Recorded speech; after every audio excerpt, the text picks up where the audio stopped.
All right, you guys, welcome to our first full year district manager first meeting. So to start off today, what I wanted to do is I wanted us to get to know each other a little bit better. And so I have some breakout room questions, but before we start with the rest of the meeting today, I'm going to ask you guys to do something. This is what I ask my team to do on every meeting that we do. I ask them to get their phones out and put them on airplane mode. And put them on airplane mode and set it face down. It is very early for some of us. The East Coast guys got it lucky. But turn off your guys, put your phones on airplane mode, set them face down. Anything that you guys have going on the rest of the day, it can wait till after this meeting. This meeting, I want you guys to dive in, give you guys this full 100. So with that being said, I want you guys to take a deep breath and just let it all out. We're gonna do one more. And just be here, be present, be here, and just be here now. So with that being said, let's go ahead and dive into some breakout rooms. So I got a couple breakout room questions for you guys. So you're going to be put into a random breakout room, someone. You're going to use all the rapport building skills that we teach our representatives to use. We're going to use them ourselves. So I got a couple questions for you guys. It's what's your favorite holiday movie? What's your favorite Thanksgiving food? Since Thanksgiving's right around the corner. And what are your 2023 goals? So you guys want to go ahead and write down those questions, take a snapshot, take a picture of it. And I'm just going to assign random breakout rooms. And go ahead and join those breakout rooms. And then we will come back and we'll come back in like 5-ish minutes. So go ahead and join those breakout rooms. Best breakout room ever. All right, awesome. How'd you guys like those breakout rooms? You guys get to meet someone new, got to chop it up a little bit? Yes, sir. All right, perfect. So I do this with my squad every single meeting. Since we are in the virtual world, and so I know some of you guys are doing in person, some of you guys still virtual, some are like a mix of the both. I'm a little bit of a mix of the both. And so like for the guys that don't have cars, I really just like to do these breakout rooms just to get to meet someone new, get you guys talking, get the energy, get the flow up to start every single meeting. So with that being said, let's go ahead and dive into our first speaker today. Our first speaker is going to be Alexander Sylvester. I'm going to go ahead and spotlight him for everyone and spotlight him for the Zoom recording. So Alex is the district manager of the South Richmond office. He's the #1 district manager in our league. I know a lot of you guys are very supportive of him, but also very angry and upset with him because he's beaten all of us right now. It's a little bit of a love-hate, much more love than hate. But I met Alex actually earlier this year. I messaged him on Instagram and I was like, hey, dude, you're crushing it. Like, let's get a call. Me and him got a call and he was the most like willing to share, positive, outgoing, just willing to share his knowledge more than anyone that I've ever met. And those East Coast guys can kind of be rough around the edges. So definitely broke that stigmatism for me. But Alex is the best of the best. He's on his way to win a silver cup for this year. His recruiting systems are unfreaking real. I look at his Vector Live stats like every week, and every week he's just better and better and better and better. He's launched over 300 people so far for the year. And he is just a absolute monster when it comes to absolutely just recruiting machines, recruiting systems, and just getting people onto the team.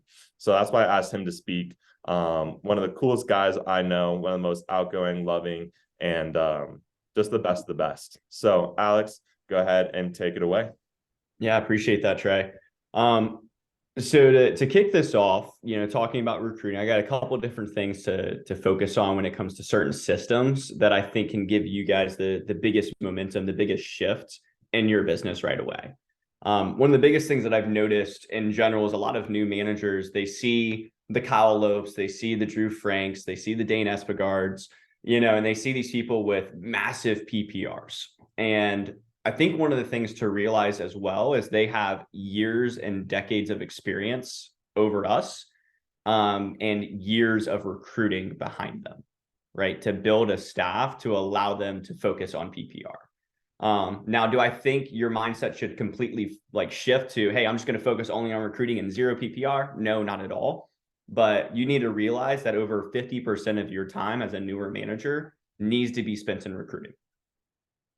Okay. Over 50% of your time needs to be spent in recruiting. And what we have in the Eastern region is kind of a box method, right? So 50% of your time should be spent in recruiting. 25% of your time should be spent in PPR related activities as a newer manager. And then the other 25% is in miscellaneous, right? Whether that's interviews, trainings, things like that, right? Or one-on-one coaching calls, running team meetings. Okay. That's your miscellaneous activities. And then as you start to get more experienced and you start to build a staff, then that might shift to 25% recruiting for you and then 50% PPR. Right. So it needs to be a shift. But when you're newer, if you don't have a team of 20, 30, 40 people, you shouldn't be focusing all of your time on PPR. Right. It needs to be spent on recruiting so you have those people in place so you can practice your PPR tactics. Right. Then you can turn yourself into a PPR manager. And one of the things I want to get everything kicked off with here, hopefully my portion screen share's lined up. It probably isn't. Nope. So let me line this up. When it comes to recruiting like a champion, both these pictures at the top, the picture on the left was our SC1. This is everybody I got to go in person for SC1, and everybody got to go in person for SC2. And we started to build this. And when I think about recruiting, I think about mastering the art of duplication. Your best recruits come from the people on your team. So what's your PR system? First off, and I can't remember who I was talking to, but I remember talking to a manager a while back. Trey, it might have been you. I don't know if this was us that talked about this. And I was like, hey, how often do you call your PR list? It's like, well, we call through it once and then that's it. I'm like, hold on, what? And I was just blown away. And that's like telling a rep, hey, just call through your initial list one time. Like, would you ever tell a rep to call through their top 10 list only one time? No, you're going to make them hit that over and over and over and over and over again until they've gotten a yes or a no from every single person on that list. Right? So here's our PR system in South Richmond. Here's the way that we do this. We have a 2-day training. Okay? We have a Thursday, Friday training. And then what we do is Saturdays is normally my personal off day. I don't like to work on Saturdays. That's my PDI and coaching day. Right? But on Sunday starts for me our PR system. So we have 3 days dedicated to calling PRs. We call PRs on Sundays. We call again through the list on Monday. And we call again through the same exact list most of the time on Tuesday. Because usually between Sunday and Monday, you've hit all your list. You've hit every single number. You've called every single name, right? There's not really much left over. But Tuesday, I make them go through the list. And I have a staff. And what I have them do is on Sunday, they each have dedicated lists that they're designed to hit. On Monday, I switch all of the list. So they're not hitting the same list again, so they don't feel worn out. And then on Tuesday, I switch the list again. Then Tuesday night, immediately after my PR calling shift is over, I send everything that's left over to conveyor. I want to go into Wednesday with 0 PR names left. That's my objective, is going into Wednesday, 0 PR names left. And then the next 2 days, Wednesday and Thursday, I have my staff members, my managers, they'll go through and they call through all of my lost text. They go through applicants. They go through lost calls. And we call those scrap days. They're pickup days. Anything that's left over, anything that's falling through the cracks, their objective is to pick that up. So the sooner you get to PRs, the better, right? And what I want you to avoid doing is having a bunch of PR names and saying, oh, like, I just want to keep them so I have more PR names to call. You're going to get PR names next week. Leave it. If you try and hold on to them, that is a diminishing return, right? So by the time you start your training, you have 0 PR names left over. So guess what you're going to be really focused on in training? Building relationships, crushing your PR talk, making sure that you go in ready to dial and ready to get a ton of names per head. So that way you're going into that next week with more names to hit, and they're fresh leads every time. What I would say is if you have PR names left for over a week ago, they're dead. They're dead PR names. That's going to be such a struggle to call through, and it's almost a waste of your time at that point. Because now you're only getting one an hour instead of 2, 3, or 4 an hour. So you got to be efficient with your time. One of the other things I had put in here is Sunday Team Builder. We started doing this quite a bit. I did this a lot in the summer. We're starting to build this back up as we start building JPro. So we run a Sunday team meeting. It might be Monday for you. It might be Saturday for you, right? Whatever your planning meeting is. What I do is I get my top 2 to 3 reps from every single training there every week. They hop on an hour before the team meeting. I spend the first 15 minutes just building vision, building culture. Hey, what would it feel like if we had 50 people in Zoom on our next team meeting? What would it feel like if, we had 8 branches go out next year? What would it feel like? What would it feel like? And I try and build this vision for them of what we're building and the amount of people we want to impact. And I normally will have 2 callers or 2 assistant managers on that with me to help call through people's PRs. And then what we do is every Sunday is a little bit different. One Sunday we might do a Snapchat blast where it's like, hey, I just want you to send out 200 snaps. Here's what I want you to send, right? And it's the same for everybody. Hey, this Sunday we're going to send out Instagram stories and Instagram DMs. Hey, this Sunday we're going to open up your PR list. And Trey, I'm going to have you call your friend and put them on speaker. And then I'm going to set them for an interview. Here's how that conversation goes, right? So I call my first person. Hey, Callista, this is Alex. I'm actually with my manager right now. Do you have a quick minute? Okay, cool. Great. Here you go, Trey. I just put them on speaker and we set them through the speakerphone, or we just have them put on a 3-way phone call, right? And then I just unmute myself and I start talking because they're more than likely going to answer for their friend than they are me.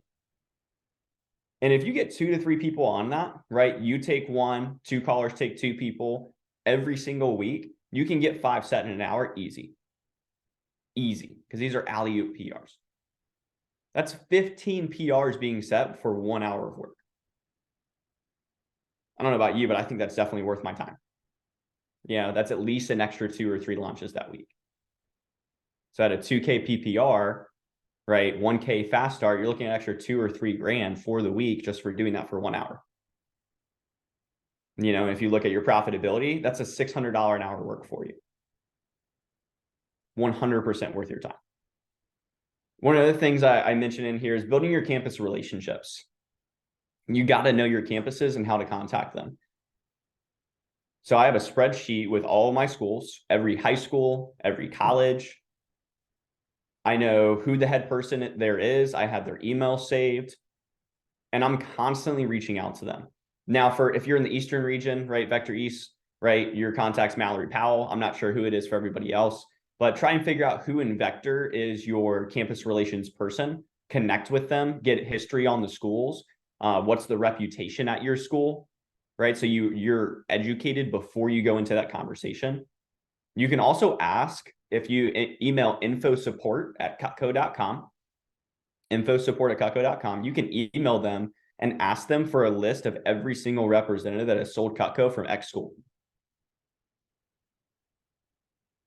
And what that's going to do, it's going to give you an attack list, right? We haven't been around long enough to have thousands and thousands and thousands of reps under our belts yet, right? And all this history to be able to share. So guess what I'm going to do? I'm going to pull from all the past DMs, all the past managers that have ran that territory.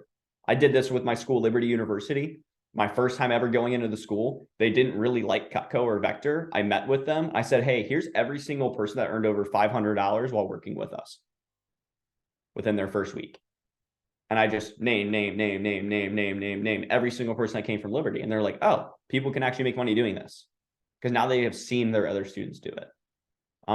You always want to do your first communication via email. I would send it with a headshot so they know who you are, what you look like. Just looks more professional. And then you want to schedule a coffee meeting with them. So on the coffee meeting, show up a level above, suit and tie, look really good, great background. You want to show up really professional. And the key to the coffee meeting is being curious, not critical.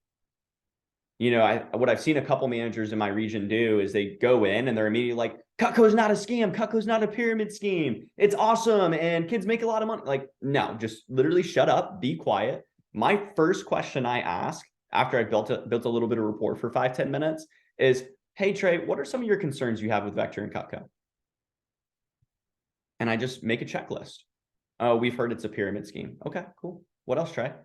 Oh, kids don't make money. Okay. Kids have to buy Cutco. Okay. What else, Trey? Cool. It's like, hey, Trey, I really appreciate you being open and honest with me. Let me help clear up some of this miscommunication that it sounds like you might have, right? And misinformation. So you mentioned Cutco as a pyramid scheme. Trey, do you know the definition of a pyramid scheme? You do? Okay, cool. What is it, right? Oh, like people have to buy in, people, get paid off other people that they recruit. Great. Hey, Trey, you could recruit 1,000 people. You're not going to get paid on any of them. So we're actually in direct marketing. It's not multi-level marketing, meaning we work directly with our clients and we only work with the product Cutco, and everything is shipped directly from the factory. So representatives actually don't have to buy any products. Does that make sense? Great. Awesome. What's some of your other concerns? This? Okay, cool. Let me handle that really quick.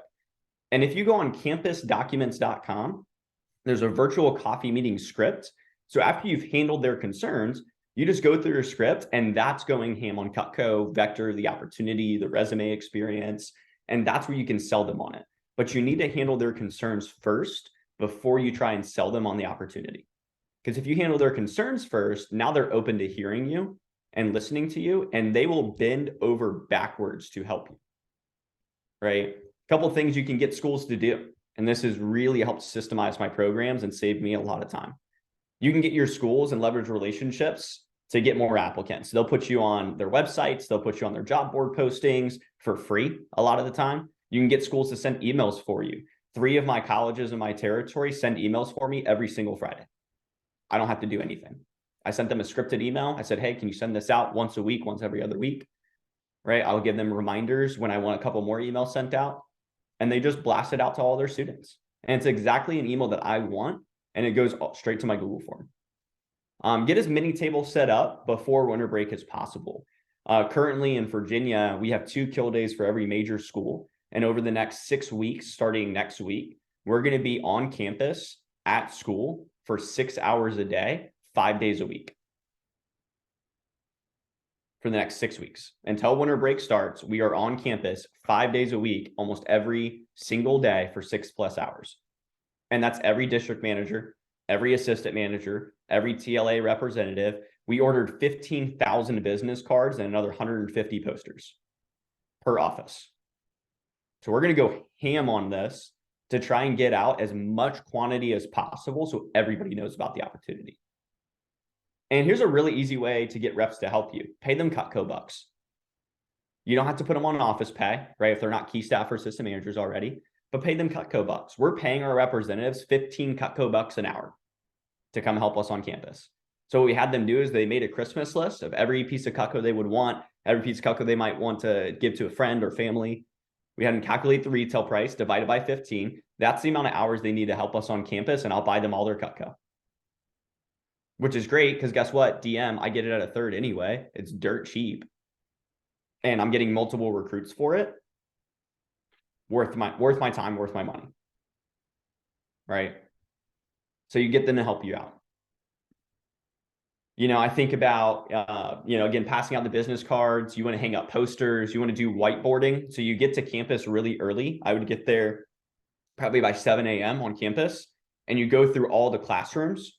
And you write in the corner of the whiteboard away from wherever the professor desk is or stand is. So that's the side of the whiteboard they don't normally use. You put D&E around it and you say flexible work opportunity, competitive pay, virtual work. Here's our website. And you put a little cloud around it and you put D&E next to it. And the janitors don't erase it. They leave it, and students see it all the time. And then teachers think, oh, it's like the school that just put it, so I'm just going to leave it there. And they don't erase it. And the students think, oh, the teacher probably put it. So everybody's in this like mutual agreement that somebody else probably put it and we should leave it up. And now every class that walks in that class is seeing that for the entire class. The other thing here is that you need to lead the way. As a district manager, you should be the highest person setting PRs every single week. An assistant manager should never beat you setting PRs. A key staff member should never beat you setting PRs. Even an SMRA or a caller should never beat you setting PRs. One of the rules I try and play by is setting 5 every single day of the cycle. That's 7 days a week. You'd end up setting 35 a week. So if we're thinking now to the end of the year, you got 8 weeks left. That's 280 people being set by you with a 50% show to training. Ideally, you should be getting a higher show to training as a district manager. Right? That's 150 people that show up. Let's say you sign 80% of those PRs. Again, these are PRs. You should be signing a higher percentage of them because they have a friend on the job. That's 112 signed with a 50% show to training. That's a 56-person show. And even if it's only a 60% launch, that's 33 people launch with a 1K fast start at a minimum. Many of you in this room I know have way higher fast starts than that. But being conservative here, 1K fast start, that's $33,000 in new business created only by you.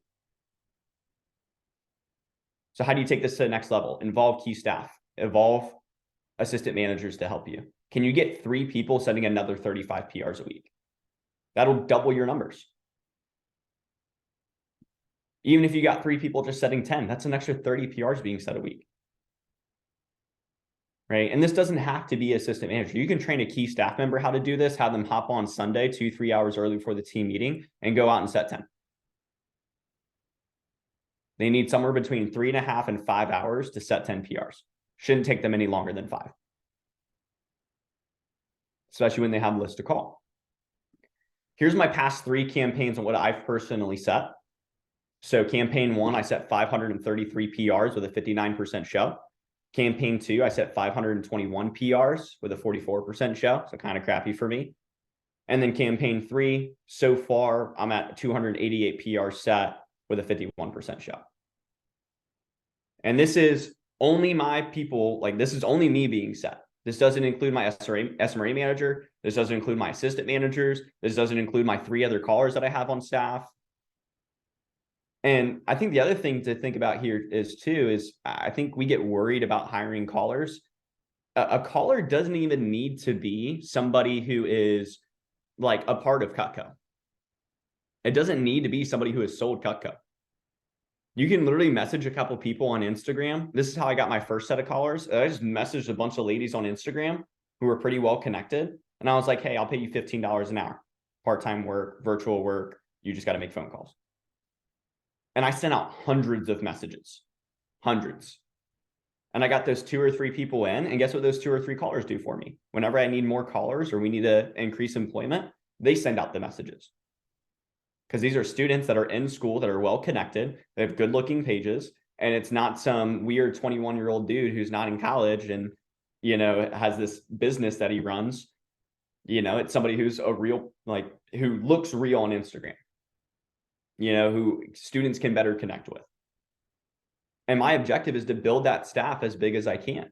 You know, for me, going into winter break, just so you know where I'm thinking, I'm going to have 13 callers on staff between myself, my assistant managers, and other outside employment going into winter break. And our objective is that each of those people are setting at least 10 a week. I'll probably set 35. We should be setting 150 PRs a week starting December week 1. So by the end of December, we've set 600 PRs and we have over 200 people set for our big dance training seminar. With 200 people set, I'm expecting it's going to be a big dance, so slightly lower show. We should have at least 70 people show up at a 60% launch. I should launch closer to 40 or 50 individuals. With a 1K fast start, 2K PPR, we should do about $100,000 in new business in January. But that only happens if I hire enough callers, because I know that I cannot set all those people on my own. The team is too large for me to do that. And I also run the pilot office. I'm playing 2 roles as a DM and a PSM. There's a lot of PPR things that I need to take care of that take up a lot of my time. So I'm going to hire callers to help take care of that for me. Now, they're not going to get as high of a show. So what do I need to do? I need to hire more callers to balance that out. They need to set more with a lower show. So that way it's like I set way more with a higher show and it evens out. And that's worth my money, by the way. Team, if you get a caller that works 10 hours a week, $15 an hour, that's $150 out of your pocket. Is that expensive? Yeah, sure it is. Right? If you got 10 of them, that's $1,500 a week that you're spending. But here's the reality. You got 10 people, that's 100 PRs being set. Let's say they get a 40% show. 40 people that show to interview, you'll sign 35 of them. 17 of them will show to training.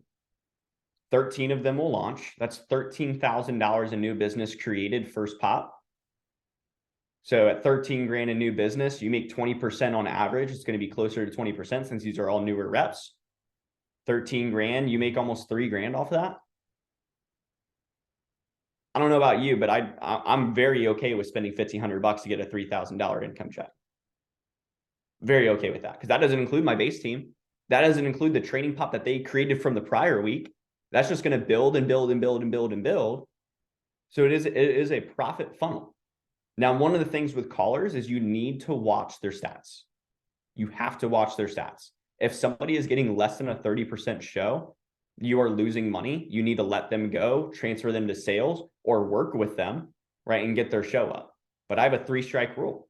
If a caller has less than a 30% show 3 weeks in a row, they're done. They're out of that position, and I'm moving them out. I am constantly interviewing new callers. I'm constantly interviewing new SMRAs.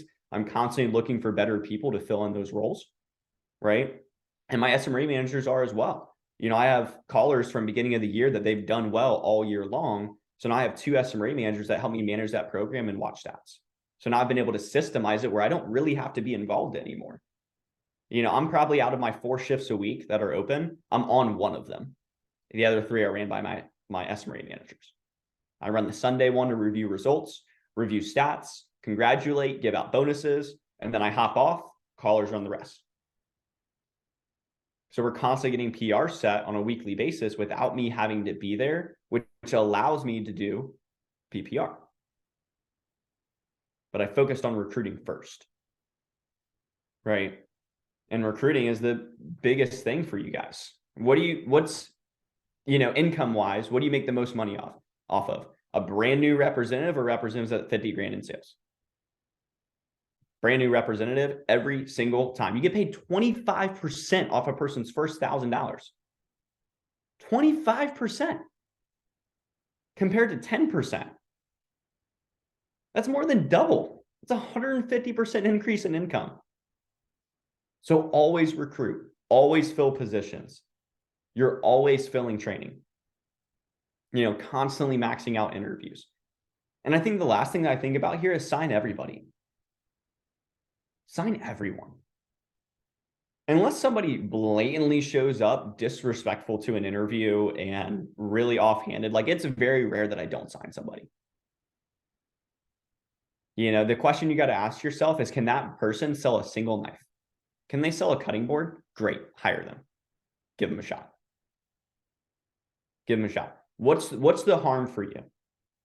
They don't do that well. You pay out $5 in base pay.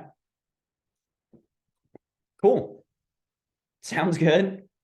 But give them a shot. The worst thing that happens is they gave the job a shot and they quit after 2 or 3 days. Great. That's not going to hurt your bottom line. But you gave them an opportunity. You know, I have a rep on my team, Savannah Bryant. She's probably somebody you would have filtered out in an interview. Single mom. She's 40 years old.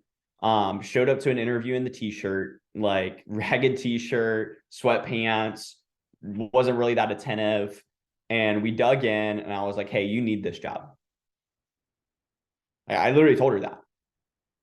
I was like, hey, you need this opportunity to open up some better opportunities for yourself. You need something that can help you stand out as a 40-year-old soccer mom. She's like, yeah, you're right. Showed up to training first weekend, sold a whopping $50. Last week, she sold $1,200. This week, she's already at $600 for the week. Sold $600 yesterday. Because I gave her a shot. You know, Ethan Cotter on my team. This like lacrosse dude who doesn't care, who's laid back. You know, he talks very monotone, right? He's like, all right, hi, Trey. How's it going, man? Yeah, cool. Like I remember talking to him on the phone for a post call and I was like, dude, can you speak up? Like, I can't hear you, man. First weekend, Ethan Cotter went out and sold $200. First week, he went out and sold another $600. And for the past 3 weeks in a row, he's had $3,000 sales weeks. This past week, he sold $2,000. And this week, he's already on pace to sell another $2,000 to $3,000 or $4,000. So I gave him a shot. Right. And I got stories on stories on stories on stories on stories on that. But the purpose of this is you got to try. Recruit everybody. Will your overall PPR go down a little bit? Sure. Great. Whatever. You know, I do love the stat of PPR, by the way. I'm not trying to shit on PPR. Okay. I think PPR is a great stat to look at. But if I have to sacrifice a little bit of my PPR kind of looks like dog shit, which it does, for me to sell way more and impact way more people, that's worth it for me. I'm okay with not looking as good on paper to impact 300 people this year. I'm okay with not looking slightly good on paper for me to impact 600 individuals next year. You know, my goal in 2024 is to impact over 1,000 people in my district team. That's my goal. Recruit over 1,000 people through my district team, 600 through me, and probably 200 per branch. That's the goal. That's the mission. Right? I got into this to impact people, not to sell a lot of Cutco, not to have a great PPR number. Right? That's why I focus so much on recruiting. And here's the deal. If you recruit enough people, you're going to get lucky pretty often. Right? I think a lot of people are like, Alex, you just got lucky. Man, I've been getting lucky for 40 weeks in a row. That's kind of great. Why? Because I recruit enough people. You recruit enough people, you'll get those 1 or 2 kids every single training class that pop. Every single one, you'll get lucky, quote unquote. Okay? Create your luck. Like, how fired up would you guys be if you went into every training class knowing that you would have 2 or 3 people that would pop $2,000 each? Like, I'd be fired up to run that training. That's $1,000 in my pocket for every single training pop. Hell yeah. You got to create it. You got to find the recruits and fight for them. And setting 5 in a day isn't that hard.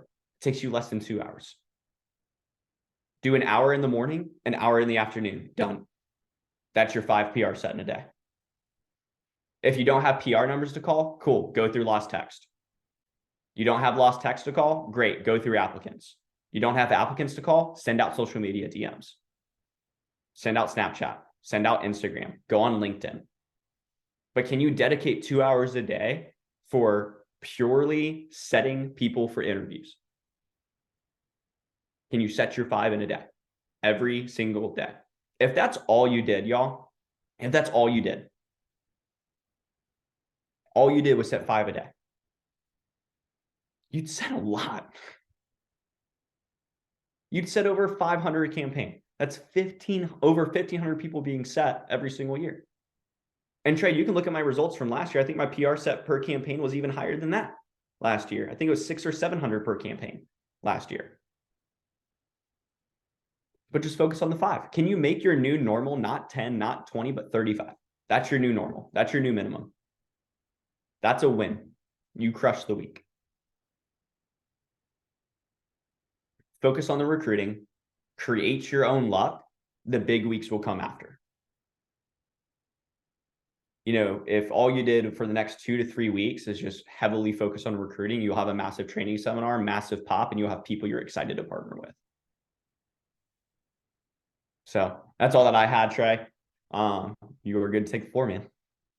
Dude, round of applause. Whose mind is absolutely just blown? I know mine is. That was absolutely crazy. No wonder you are on pace to win a silver cup. Now that I know how you're doing it, I'm sorry, but I'm gonna have to beat you now. Now that I know how you're doing it. We'll see, man. I'm fighting, bro. Awesome. Well, Alex, dude, that was absolutely fire. That was absolutely fire. I need to start recruiting more. That's what I need to do. But awesome. So I'm actually gonna go ahead and take over. So let me go ahead and spotlight myself for everyone. So what I'm going to go ahead and dive into is just kind of some fall PPR and some best practices. These are some of the things that I've picked up from Drew, from other DMs, things that I personally do myself as well, and just things that I've really noticed that make a big difference. So first is the interview. PPR starts in the interview. So we want to be setting the tone every single interview that if they start this job, they will have success. So in my interview, I give countless examples. I say, oh, Nor Nisrat had a $10,000 fast start around playing field hockey in college, around being a sorority and being pre-med. She sold 10K in her first 10 days around all of that. So it pops that fear bubble. I talk about how Annie Neeson on our team, she's a 30-year-old mom. She's a stay-at-home mom. She's over $30,000 in sales. And she's doing this job around that. And I give countless examples of people who've done it before. So in their mind, they're thinking, oh, this person is sold, this person is sold, this person is sold, so I can sell too. And my office, the vibe that I want to give in every single interview is that cool kids sell Cutco. Cool kids sell Cutco. I want athletes here. I want band kids here. I want people from all walks of life to be like, yeah, the cool kids, what they're doing is they're selling Cutco. I want to be a part of this organization. I want to be around those people who are doing this. And then the most influential part of your guys' interview will be the post. It will be the post. So in my, I have screenshots of my post screen. You guys can take screenshots of this. This is a combination of Drew. I know some of the East Coast people in Paige Weber's division, they are using my post screen right now as well. And with the post, we want to be setting the expectation constantly of they're going to sell. Who are you going to sell? Who are you going to call first? So in my post screen questions, I said, like, as you learn from the interview, you start by showing people that you're most comfortable with. So who would you do your very first paid practice presentation for? So now in the post screen, they're already thinking about people that they can give a call to. And then I think the biggest, most influential thing that I added to my post screen was the 3 things that I like to pride my office on. So for example, I'll say, Alex, thank you for answering those questions, my man. I just want to go ahead and just talk about the 3 things I really like to pride my office on. So one is our product. We've been the most sold kitchen knife in America for the past 10 years. Last year, we sold over $310 million as a company, and people are buying and selling now more than ever. Next is our program. So we can take people who have 0 sales experience and turn them into selling machines. We also have programs in place for personal development, along with advancement opportunities. And then lastly, the most important is our culture. Culture wins. You work for yourself, but not by yourself. We have a team aspect with everything that we do and a great support system put in place for every single one of our representatives. When someone joins our team, they're not only joining our team, but they're also joining a tradition and a culture of success. So with that being said, Alex, on a scale from 1 to 10, how enthusiastic would you be to join my team and why? 11. Boom, right there. So what this does in the post is it, one, lets them know that people are buying it. It lets them know that we have programs in place that even if they have no sales experience, even if they have no confidence, that will turn you into a freaking rock star, will turn you into a stud, and they have opportunities to grow and advance. And then lastly is the culture. Culture is the biggest thing for me. And you guys hear it all the time about how people have shitty managers and they have really bad experiences and they're in really toxic environments. That is not what I pride my office on. I pride it on not being toxic. I pride it on just, we're bros making money together. That's the type of office, that's the type of vibe that I have in my office. And with that being said, and this is the post. So as soon as they get into the post, as soon as I can get done answering those questions, they're lit up. They're ready to dive into training right then and there. And so I set the expectation that they're going to sell a lot from the minute they start. They're going to be selling. And so that leads us into setting them up for training. So in Rocky Mountain, we also do a 2-day training. And so in my 2-day training, I have them do 2 things: their names list and get notebooks to take notes on. So I set up my names list really solid. So in preparation for training, Alex, you'll need 2 things for me. One, I want you to brainstorm a list of at least 30 people that you can do a paid practice presentation for. And that is going to be super key, putting that emphasis on paid practice presentation. It takes a lot of the pressure off them. So they're not like, oh, who's going to buy? Who's going to buy? It's just for practice and you're getting paid to practice.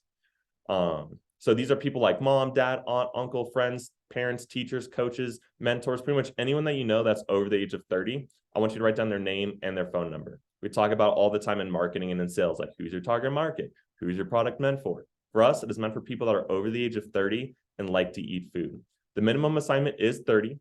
Our good representatives come in with 40 and our best come in with over 50. If you do come in with over 50 names and numbers to training, you will win a free ice cream scoop or a veggie peeler for free from me, just for going above and beyond and showing me how hard you can really work.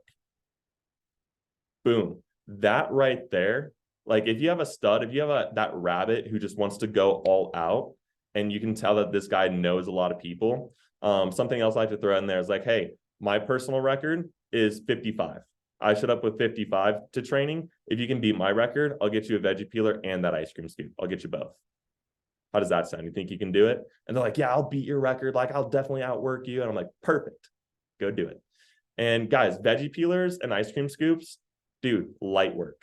I give out so many veggie peelers. I get out so many ice cream scoops. It is unfreaking real. And when you put a reward to it, when you put a prize level to it, and like, dude, I just started and this guy's already giving me free stuff. Like, that's what my district manager did with me. And I was sold. I went into training and I showed him my names list with 50 people and I got a veggie peeler. I was sitting down with the rest of training and I was like this. I was a stud. I was like, yeah, I got a veggie peeler. You don't got nothing. I was so excited over a veggie peeler. And so you want to build that excitement for your guys' studs. But by putting the minimum assignment at 30, if someone's really nervous to give calls or to make a couple phone calls, 30 is the perfect number. Everyone knows at least 30 people between friends, family, teachers, coaches, mentors. And when we get into the phone jam, I know that they have people to call. I know that they have people to call. And then obviously setting up notebooks for training, confirmation, follow-up, all that fun stuff.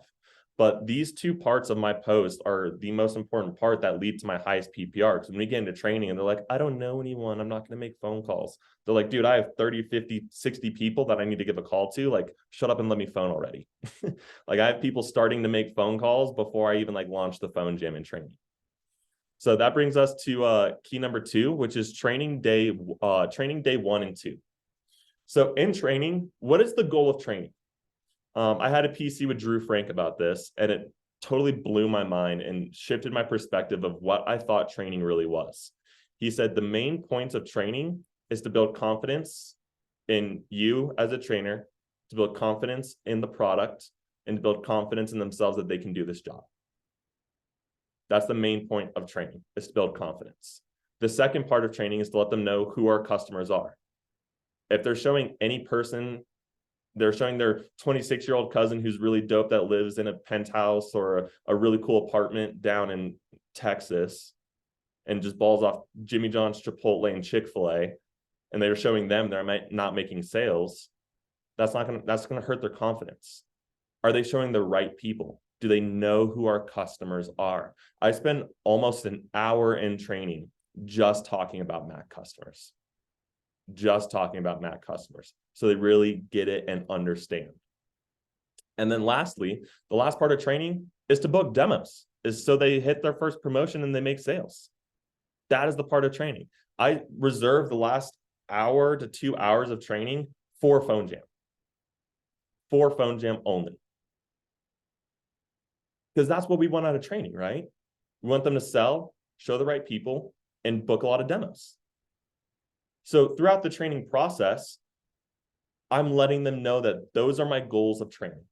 I told them that at the very beginning. I say, here are the goals of training. Here are the 3 things that you can leave today confident in. And kind of my philosophy when it comes to training is a confused customer never buys and a confused rep never sells. So how simple can you make training? How easy can you make training? Can you make that Craigslist person, that 60-year-old mom walking in, can she sell something? I made training so simple for my squad that I actually had a girl, Donna. Donna was 67 years old. She sold 3 homemakers, all to her kids. She sold to her kids and then her nephews. Sold 3 homemakers, 67 years old. I was like, hell yeah, shout out you, Donna. So also share your personal story and show them the numbers. So in my training slides, I have the Silver Cup report and I have the last week's new business report. In my training slides, I say, hey, you guys are part of a championship winning team now. We're going after a Silver Cup and we need to beat Alex. Every single training, I talk about wanting to beat Alex. I talk about wanting to beat that next person. And by the end of my opening comments, letting them know that we're actually going after a championship and we're going after a national title and they're a part of something bigger. They're a part of something special. They're not just doing a Joe Schmo job or we're just working in sales. No, you guys are going to be champions. You guys are going to be winners. That's what I teach my reps how to do, is how to be a winner, how to be a champion. So dive into your personal goals, dive into your story. I show them the walk of my progression of rep, assistant manager, branch manager, now district manager. And so I let them know in training, everything I'm going to teach them today will lead to success because I want to win a national title. So I'm not going to tell you guys to do something that I either haven't personally done already, haven't done, or won't lead to success. My job is to make sure that you guys have success so we can win a national title, so you guys can hold up that silver cup and I can take a picture of y'all. That is the whole point of training. So I let them know that, hey, this is time to work.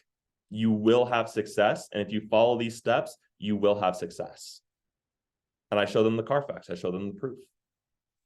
Next thing, which I think is really key and really important, this will set up kind of the rest of my talk, is the office events for their fast start.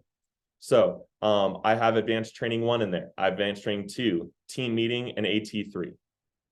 I get all of their events for the next 10 days. I have them write down all of the events and put it in their calendar. So they're not booking demos during advanced training. They're not booking demos during team meeting. They're not booking appointments or anything else during those key office events. And they know what to expect for their first 10 days. Now through PCs, yes, things change, but I want them to know from the jump what to expect for their first 10 days. And then obviously plenty of time with the phone, plenty of time role playing. I put all of my reps in a breakout room and I have them role play with each other 5 times. First time, you're just reading through it back and forth. Second time, you throw 1 objection. Third time, you throw 2 objections. Third time, it's going to be the phone jam from hell. And then the 5th time, I hop in your breakout room and I listen to every single person make a phone call and every single person books a demo with me. So are they role playing it? Are they saying it out loud? If you have an odd number, get an assistant manager to role play with the top person while you're hopping into breakout rooms. The phone is going to be the most key and influential part of training. So leading up to training, it's like, how confident can I get them to call their mom, dad, brother, sister, cousin, and sell them Cutco? How confident can I get them in the product? How confident can I get them in me? And how confident can I get them in themselves so that they book demos, so that they pick up the phone and press dial? That's training. Next is the day 4 PC. Day 4 PC is my favorite. So I do this either on Monday or Tuesday, just depending on their schedule before the advanced training 1. And day 4 PC is really just the time where you get to build relationship. This is my favorite thing to do. Just build relationship. Get to know them. In training, it's kind of hard to be able to connect with every single person on your team, but PCs are my shit. I love the PC, and day 4 PC is super important because this is the tipping point. This is where we see the most fall off on every single representative in our company. This is where we see most people quit, is around day 4. So if I can get them in a one-on-one, if I can have them make a Google Calendar and put all the office events in there, I know I got them for the rest of their fast start. I know they have a plan. I know they have a way to execute. And if you guys aren't using Google Calendar, use Google Calendar. These are some of my assistant managers' Google Calendars. You can see that they have school, that everything's stacked. It's color coordinated. They know when they're doing stuff, when they're not doing stuff, what meetings they should be on, what meetings they don't need to be on. And I share my Google Calendar with my entire team. I say, hey, if you want to know my schedule, if you want to know what I'm doing, if you want to look at office events, here's my calendar. I share my calendar with my entire squad. My assistant managers will go in and book PCs with themselves in my calendar. They're like, hey, Trey, I saw that your 11:30 is open. Is it okay if I book a PC with you real quick? Yeah, sure, go for it. And then I look on my phone and it's updated. They book their own PCs. It's fire. And it gives that transparency. I'm not going to ask anyone on my team to do something that I haven't done or I'm not willing to do.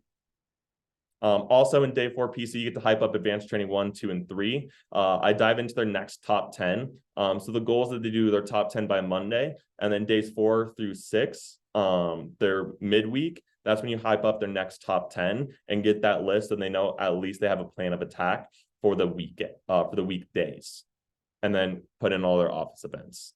And that brings us to advanced training 1, 2, and 3. I love the advanced training process. The advanced training process was my biggest lifesaver in the business, and it has really helped a lot of my representatives, and it helps me build relationships. It helps build longevity. And what advanced training 1, 2, and 3 really is supposed to be is those reminders and those confidence building.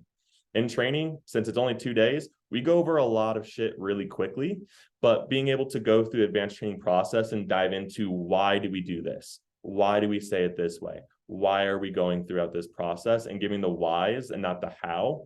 Training is more how, advanced training is the why. So advanced training 1, we do a pay breakdown for the first weekend, so they know what to expect for their very first paycheck. We dive into their names list and their chicken list. So like, hey, who are you a little bit scared to call? Write those people down and we'll give them a call later today in the advanced training process. Next is the drop down, objections, order writing, phone skills, phone jam. Advanced training 1 is probably my longest advanced training, just because I want to make sure that they're going into their week and their second weekend with all the confidence in the world. Advanced training 2, we talk about recommendation mastery. And I stack this right before my team meeting. So I know that every single person in my training class will be in attendance to team meeting. So I do my team meetings Thursday from 5 to 7. And so I stack it right before. I go 4 to 5. So in that process, they learn recommendations. They learn CPR, closing phoning recommendations. Building rapport skills is something that is so underrated, and something that I like to pride myself on is those rapport building skills. Because a lot of your representatives, like, my demo is weird and awkward, and your representatives are going to be weird and awkward until they learn how to build rapport. Rapport is the secret sauce to everything. So teach them the rapport building skills. Tell them how to share goals. And then this is the most key one, is calling friends to get their parents' number. And I do a live role play with it. And I'm like, hey, who wants to call their friend right now and just get a couple names and numbers before we dive into a team meeting in their phone jam? They're like, yeah, I'll call my friend right now. And they just see me do it, and they see our assistant managers do it, and then they do it. It's fire. And then AT3 is on Sunday. This one's a little bit more lax. This is the last day of their fast start. And so what we kind of talk about is vision past their fast start. We talk about long-term goals, right? Dude, you just finished your fast start. Now, what are your other goals? What's going to keep you here long-term? Why are you working with Cutco? What do you want to get out of this? And how can Cutco be that vehicle to help you hit your long-term goals? And then we do post fast start schedule. So I'm like, hey, now that you're done with the advanced training process, the only events we have going on is workshop and team meeting. So what are you doing the other 5 days of the week? We role play the close. So we do the ultimate close, teach them how to sell ultimate sets. And then we role play the close, objections to the close. And then we do flatware, cookware, and calling recommendations. So by the end of their advanced training process, by the end of their fast start, they know how to do literally everything, and they know how to call recommendations and referrals. And from there on, it's just showing up to workshops, showing up to team meetings, and making the phone calls. Which brings me to team meeting. Team meeting. I also talked to Drew about this. He goes, Trey, what are the points of team meeting? What are your goals of team meeting? And I was like, I don't really know. And then he dropped some Drew Frank fire on me. He goes, every team meeting, I want to make sure that my representatives feel good, they give value, and they book demos. That's what team meeting is supposed to be about. As a manager, those are your goals of team meeting. They representatives feel good, they give value, and they book demos. So the order of my team meetings over here on the right. So team meeting from 5 to 7. We do breakout rooms and icebreakers. You guys really enjoyed that. My reps really enjoy that too. And then we do schedule for the week, up and coming events. We talk about our pillars of excellence. So something that I've been talking about is how to be a winner. So we talk about the pillars of excellence: showing up on time, perfect effort, attitude, willingness to learn, and not settling for anything less than your best. Those are my 5 pillars of excellence right there. And every single person knows that that's what the foundation of our office is built on. It's just giving that effort, that pillar of excellence. And then we do a team goal review. So we talk about P banquet, we talk about the Silver Cup report, and how far away we are from beating Alex, and how we're getting closer and closer every single week. And then we do recognition for sales. So we get them hyped with our goals, and then we do recognition for last week. I have everyone give claps. I have people unmute themselves. If someone just hit a 6K, 10K promo, I'm like, hey, give a piece of advice to someone who hasn't hit their 6K, 10K. And they're like, I just read my script and it worked. And I was like, that's really, you just read your script word for word? They're like, yeah. And I was like, cool. It's almost like I've been telling you guys to do that, right? Like if Alex is reading his script word for word and he's making sales, do you think you guys should do it too? And they're all like, yeah, like that's what I've been telling you from training. So being able to use that recognition and make sure that all of your representatives feel good with that recognition, and then dive into 2 teaching topics. I really like to pride myself on personal growth. So I'll teach them a Cutco skill and then a personal growth skill. So whether that be habits, whatever you guys want, you guys know how personal growth goes, but I like to make sure that they're growing personally and professionally. And then we end with the phone jam and spend the last hour making phone calls. And then next is workshops. So after they get done with the advanced training cycle and once they get done with their fast start, the only other event that I noticed that we had was just team meeting. And if they're only going to one team meeting and only learning one skill during the team meeting, what are they learning outside of team meetings? Nothing. They're not learning, they're not growing, they're not learning how to do stuff. And so what I found is our representatives, they want to learn. They want to learn. They want to be better. They want to do better. They want to know everything about Cutco. And so I sat down with Drew and we created a 6-week cycle of workshop topics. So rapport skills, handling objections, closing and thinking big, personal skills like schedule, habits, mental health, order and deal writing, and then demo excellence and public speaking. And I have this on a 6-week cycle. I have it on a 6-week cycle. And so sometimes I might have an assistant manager lead it. So like if Mack is really crushing his objections and he's really good at handling those, I'll have Mack lead it. Like, hey, go to workshop on Monday. Mack's leading it. He's talking about how to handle objections. I think it would be really beneficial to you. So I'll have my assistant managers lead it. If I have like a 10K fast starter or a rep that's like, hey, I want to be an assistant manager, I want to take that next step in advancement. Cool. Lead a workshop. And these are quick workshops. It's only for 1 hour and 45. So it's like 30 minutes of content, 45 minutes of phone jam. So it's quick, it's light, it's easy. It's not too long. It's just get the skills and then make some phone calls so you can implement them right away. 7 is the PC. So this is another one of my favorite things. It's what is the goal of a PC? What is the goal of a PC?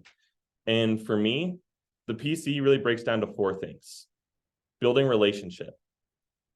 It is the biggest retention tool ever. I had this guy, his name is Christian Nazario.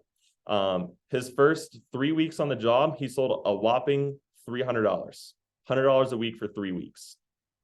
And I do my weekly PCs with him every single freaking week. I remember one week some personal stuff came up and I had to cancel and I called him to reschedule and he was so disappointed. He was like, man, I was really looking forward to talking with you. And mind you, this is a guy who sold 300 CPO. He's not staying here for the money. He's staying here for the relationship. And that killed me. I was like, I'm never going to reschedule a PC ever again with a rep. Like whatever personal stuff I got going on, I'm going to wait till this 30-minute time period is over. And last week, on Monday, he sold 2 all knife sets and a pair of super shears and his first promotion, and he was lit the fuck up. And mind you, he's been on the job for 4 weeks. He just hit his first promotion. But what kept him here for so long was the weekly PC. What the weekly PC does is it builds trust between you and your representatives. This job's a little weird. They hop into training, we teach them how to sell knives, and we get like really into it. We get really excited over some petite carvers. And like, this dude is fucking crazy, right? And so what the PC does is it's a chance to connect. It's a chance to be human. Helps with you get to help with whatever they're struggling with. You get that weekly plan. And what I like to think the PC is, it's the weekly oil change. It's like an oil change. You got to get your oil changed in your car every couple months. For us, our reps need that oil change every week. They need it every single week. They need that oil change to make sure that they run good. So this is what the PC structure should be. And this is how we should tackle every single PC, is building rapport, bringing some sort of value. Next is talking names list. If they don't have people to call, everything I'm teaching them in the PC, team meetings, and workshops are useless. I can teach someone how to sell an ultimate set, but they have to go do it. They have to have demos ahead to do it. So I make sure they have a solid names list, and then we leave with a plan. What's your schedule for the next week? What's your demo goal? Cool. Do you have all those times in? Do you know who you're going to call? Awesome. Let's crush it this week. Next is a clear why and goals. A clear why and a clear goal. If you don't know why you're doing something, why are you doing it? And I'm a big believer in people don't buy what you do, they buy why you do it. That's what I tell my reps every single training. People don't buy what you do, they buy why you do it. And one of my favorite quotes down here It's life without goals is like running a race without a finish line. You're running nowhere. We can't expect our reps to be motivated and inspired if they don't know what they're going after. Every rep is going to be different. So I dive into why are they working with Cutco? What are they working towards? Is it college, car, income, family, savings? What is it going to be? Is it a dirty 30 birthday? What a dirty 30 birthday is when you're going to hit your 10K promotion. Let's pick a day and work backwards to make our goals to make sure that you hit your dirty 30 birthday. Next, it keeps them motivated during the shitty times. A clear why and a clear goal. I tell my representatives, I say, hey, the whole point of a clear why and a clear goal is when you have to wake up, when you have to make that extra phone call and you really don't feel like it, what's going to motivate you to get you inspired? And then I share my goals. I share my whys with them. I say, this is why I'm a district manager. This is why I go all day, every day. And this is why my motor doesn't stop. It's because I have an unbreakable why. So what is your unbreakable why? What is going to help you during the shitty times? When you have 3 no sales in a row, when you have a 0 week, when you have a really crappy phone jam, what's going to keep you inspired? What's going to keep you motivated? You know you better than I do. What's that thing that's going to move the needle for you? So what I do with my squad is I have them do 4 goals / whys or reasons why they're working here and how Cutco can be the vehicle to get them there, no matter what it might be. And then after I do this PC with them and do this one-on-one, we have our clear whys. I say, perfect. Now you're going to share all of these goals in your demos. You're going to share all these goals and whys in your demos. People don't buy what you do, they buy why you do it. Why should they buy Cutco from Ethan? They can buy it online. They can go on Cutco.com and buy it. They can reach out to a local CSP. Why should they buy Cutco from you? And if they have that unbreakable why, if they know why they're doing demos and why they're making phone calls and why they're getting crazy about a petite carver, that's when they start to make sales. That's when that unbreakable belief really starts to come in with the product, the systems, and that's when they get that vector impact. Next is names list. And this is something that I've struggled with, and it really pissed me off until I figured it out. And so I was teaching my reps all these amazing skills and how to do all these amazing things, but I wasn't getting the results. And I was talking to them. I was like, hey, why are you not booking demos, man? Why are you not making sales? They're like, I have no one to call. Like, I know how to do everything. I just have no one to call. And I was like, oh my gosh, I've just neglected names list for the longest time. And so names list is going to be the most key and influential thing. And so I have this little graph down here. And what I tell my squad is names list is the foundation to everything that we do. Everything that we do. The more names and numbers you have, the more people you can call. Then we dive into phone jams. What do phone jams lead to? Demos. Demos lead to 2 things. Demos lead to more money in your pocket, and they also lead to more people to call. More people to call leads to more names and numbers, and the cycle starts over again. So if you have a really good foundation of names and numbers and people to call, shoo, you're solid. Everything else will take care of itself. And so my biggest focus, especially for, I know in the Southwest region, we have a winter push. And for my winter push, there's 3 things that my reps are focused on for this winter push. Mission 100, 40 demos completed, and spread the word. Spread the word about the job. If you do those 3 things, you will hit 10K. If you have mission 100 and you complete 40 appointments and you spread the word about the job, you will sell $10,000 in sales and you'll be on a beach in Mexico with me and all your friends. That's how you win a push week. Mission 100, 40 demos completed, and spreading the word. That's how you win any push week. It's that simple. And if someone says, oh, I didn't get to mission 100, I didn't hit my goal. Well, that's why. You didn't get to mission 100. You didn't complete 40 appointments. And so when I dive into names list, I talk about mission 100, top 10 Mack customers, and then I show them how to build a names list. I show them Instagram, Snapchat, Facebook, parents' Facebook, how to talk to their friends to get parents' numbers, how to call them. I show them all the ways on how they can build a names list. And there's no point in teaching them anything or any skills, any demo skills, any phone skills. There's no point in teaching them anything if they don't have people to call. You're wasting your time. And then last is master CPR, is mastering your CPR. CPR will keep your reps alive. CPR will keep your reps alive. It lays the foundation for them to build on. And I always tell them this. I'm like, hey, what happens when you build a house on a sand foundation? The house crumbles. What happens when you build on a solid, sturdy foundation? You can build exponentially.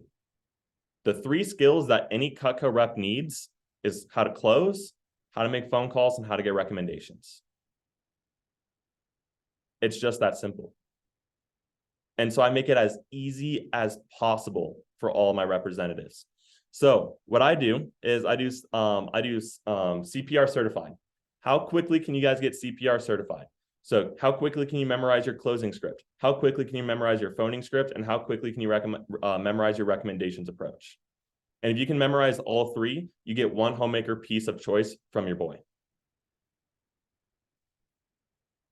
And they're like, really, just to have a script memorized? Hell yeah. Because this script right here will make you a lot of money. I always give the example, I'm like, hey, who had to memorize like a poem in high school and say it in front of the class? Stupid. No one cares about that. No beneficial to your guys' life or career. But if you memorize how to close, how to phone, and how to ask for recommendations, I'll pay you a lot of money to do that. Do you think that you guys would memorize 10 bullet points to make $2,000 in income this summertime or this winter or this fall break? Memorize 12 bullet points? Absolutely. I'd memorize 20 bullet points if it made me $2,000. That's what you're doing. And it's fun because sometimes they'll hop on a PC and I'll be like, hey, book a demo with me. They're like, what? I'm like, yep, close your eyes, book a demo with me. What's your phone script? And they're like, oh shit. And like, they're like trying to like figure it out and they're like saying it word for word. I'm like, hey, sell me a homemaker set right now. Do your closing script. They're like, all right, as I said earlier, Mrs. Jones, our homemaker +8. And it's the funniest thing ever to watch them do. And sometimes during PDI call, I'll be checking in, I'll be talking with them, just doing a checkup from the neck up. I'm like, hey, since I got you on the phone, ask me for recommendations. And they're like, oh, da, da, da. And then like they start saying the recommendation script. And being able to have those 3 skills memorized and making it a game and gamifying it, those skills will last them forever. It'll make them a lot of freaking money. So those are the 10 things I have, especially for fall PPR. So with that being said, we got one more speaker for our very first call. I got Mack Patterson. He's going to be talking about some, Alex. Yeah, real quick. Mac, I'm sorry, man. Just real quick. Trey, you crushed that, dude. I don't want to rush past you because I know you're the one hosting. Okay. You deserve a round of applause too. You rocked that. The way that you keep things simple, basic, easy to digest, easy to understand. You have certain key points with your training, with advanced training, with the way you run your schedule. It makes it easy for your reps to understand. Bro, CPR, I've never even heard of that. Holy shit. Like I am stealing that today and I'm going to do that at my team meeting today. Like that was incredible. So Trey, I just want to appreciate you for that, man, that you rocked it. Thanks, bro. I appreciate it. I want to second too, if I'm coming through, I hope I'm coming through clear. It's really awesome to hear y'all run the business as district managers solely. Like I come from a CSP background. And so my confidence in just, hey, you can die hard recruit and you're going to survive. Like that's not clicked entirely for me yet. So I'm afraid to let go of shit. So just to hear the confidence y'all have to get this done, that's amazing. Oh yeah. Awesome. Well, thank you guys. Thank you, Alex. Thank you, Brandon. I really appreciate it. Hell yeah. Well, next up, we got Mack Patterson from the McKinney office down in Texas. So Mack is going to be diving in and talking about some development. And Mack's development is unreal. It's something that I've struggled with the business with in the most, is just getting people to that next level. And Mack is the most charismatic, diving in, just let's do this together. Like when I see his reps and when I talk to his reps, I've talked to them in Puerto Vallarta. They're at every company trip and they just lock arms and they would run through a wall for each other. And I'm like, dude, I can't get my assistant manager on a blitz call, let alone have them in Mexico. And so his care for other people is insane. His attention and his why and his purpose with the business, Mack's not doing it for the money. Yes, money is a really good byproduct, but when we talk about the vector impact, Mack is a definition of the vector impact. He has built his division up with branches, new district managers. He had 5 people in attendance in Olean this past couple of weeks. 4 people in attendance, 4 people in attendance this past week. And they were rock stars. Some of my reps got to meet some of his reps, and they're like, dude, Mack's people are on top of it.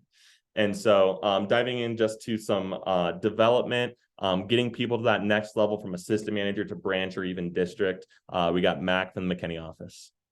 Trey, I appreciate it. Probably the first ever introduction that's ever made me blush, man. I appreciate that. That's awesome. Well, guys, I don't want to kind of like Alex said, like I don't want to speed past what we've talked about so far. I promise you, my talk won't be very long in the grand scheme of things. But I want to say thank you to Alexander and Trey. You guys crushed it. You really did. Which you kind of set me up perfectly. I love it when my previous speakers and my MCs get to set me up because we learned how to get people into our trainings. We learned how to get people into our interviews from Alex. Like, you crushed that. Like, getting those people in is so key. Trey taught us how to develop them, right? Trey has taught us how to get them to sell at a high level, how to be invested in the business. I want to teach you guys how to develop them further and to keep them to stay in the business and be invested not only in your success but theirs as well. Okay, so we got a couple of things that I want to go over, but that's something that I really thought that you guys did a really good job of. Before we begin, I definitely want to say, when starting off with your development class, okay, there's a lot of things that it's easy to get bogged down in when you get really good people in. Okay, a lot of the times really good managers get sidetracked with their own goals and their own success and quite frankly their own selfishness when it comes to their people. Okay, and so we like to think, okay, what better benefits us as an office? You know, how do I squeeze the last drop of CPO out of these people? How do I really build on these these good people? But maybe it's not what's best for them and what's going on. Okay, the way it's always been phrased to me, and something that I always love to emphasize on, is we aren't in the knife business. Okay, we're in the people business. And so because of that, I have really dedicated my office and my time as a manager to helping benefit others. And that's not like a knock on anybody else. Like, I want people to be able to run their business successfully the way that they choose to run it. But I also want to make sure that our people are getting that experience out of the things that we want them to. Okay, so I'm going to share my screen with you guys. If I can pull up. I have Trey's Zoom. I have Trey's Zoom thing shared. Let me move over to my my branch class. Okay, but really, guys, what I want to take the chance to kind of go over with everybody. Sorry about not having that up correctly, but in terms of building a branch class, what does that look like? Okay, can everybody see everything? Is it coming through clear? I want to teach you guys not only just a branch class, but a development class period on really how to walk you through all of that. Also, everyone get a kick out of that photo that my team wanted to make sure that I put in there. They call that our Oreo photo, and it always makes me laugh. Yes, you're welcome. Everyone get a good kick out of that. But moving on from there, guys, I want to kind of talk to you a little bit about how to start with getting your candidates, how to start seeing them from the jump. Okay, and that's identifying your candidates in training. Okay, and really, and to Alexander's point, it's identifying them long before that in the interview process. Okay, but once you get them into training and they're either live and in front of you or on your Zoom screen, you usually can tell who your high flyers are. Okay, you can usually tell who your high flyers are. But my first point is, like, how do you know who those people are? Okay, and they all look differently. They all come from different backgrounds.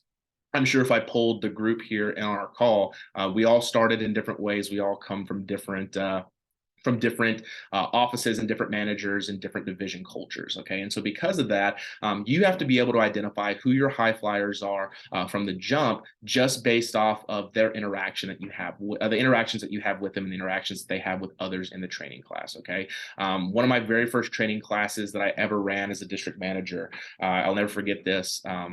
I was nervous as hell. I had never really run a training on my own without help before, and so because of that, I was a little frazzled, and I had a kid sitting front and center in front of me. Really sharp kid from TCU. I was very excited about it, and everybody kind of around them was having side conversations during the break. This guy was actively like asking questions. This guy was engaging with those around them, really trying to engage in the training. And so because of that, I identified him as one of my high flyers to begin with. He was not a 10K fast starter, pretty close to it in his very first couple days with us. But then immediately I was like, I have to get this guy in to be an assistant manager. And because of that, he was my very first assistant manager as a new DM. And because of that, he worked with us this summer. He then went on to travel abroad and do all that, which was great. But it was at that moment I knew that if I could identify those people into training and get them in front of the right people in our division, that I know we were going to be good. And so because of that, my next point is have those conversations in training with them. When you go into breaks, okay, in your training classes, that shouldn't be a time for you to just like take a break, go get a coffee or whatever. Okay. This should be an opportunity for you to find those best people and sit and kind of figure them out a little bit. And like I said, through those post interviews, you've probably gotten to know them pretty well. Like I said, you kind of have an idea. You've starred the name on your training list, on your check-in list, who you're really excited about. But this is the time to build that opportunity with them. Here's the time to build that rapport with them, moving from there. And that's something I like to always emphasize on. If we teach our reps that we're building rapport within our demos and in our appointments, why wouldn't we build rapport with our reps in our training time? Okay, that's something that I like to talk about from there. But once you understand who those people are, okay, once you've got them through the training process, once you've got them launched and they're ready to go, put your best effort into your best people. Okay, put your best effort into your best people. Guys, we operate on a limited schedule. I don't care if you guys are working, 60 hours a week, 80 hours a week, or 20 hours a week, okay? Depending on what schedule you set for yourself, we have limited time. Okay. We do a lot as managers. We're responsible for not only recruiting, running our interviews and running our training, but also developing our people. And that's something that a lot of managers will put on the back burners. They'll delegate that to their assistant managers and say, hey, this is how you're going to meet with our people once a week. Okay. Take your 30 minutes with them. And that's what you're going to do. What I'm going to emphasize to you is that's fine to delegate some of those responsibilities and have your teams built together. But you need to take the time to put your best effort and your energy into those best people. Okay. I always like to look at it as what kind of time did you want your manager to spend with you when you first started? Okay. And so because of that, I implore you to really take the extra time to work with your best people. And then lastly, with identifying those candidates, again, once you have them, let them engage with your best people. Okay. It's one thing to keep them away. If you have somebody that's in training and you know that your training class, you've got your high flyers and you've got your rest of the crop. Okay. It's one thing to keep them away from them and kind of keep them in the bubble of their success. But I want them to engage with my other assistant managers and team leaders. Okay. I want them to see what that potentially looks like for them. Okay. I want him to ask the questions, him or her ask the questions.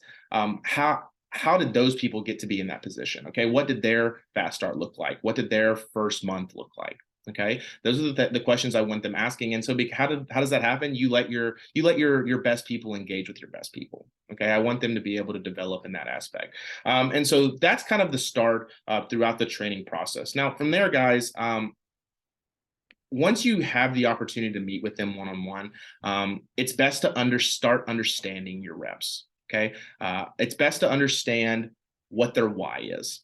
Okay. Understanding what their why is. It's easy to say, hey, our reps are with us to make money. I mean, that's pretty obvious, right? This is the job. This is what they're trying to do.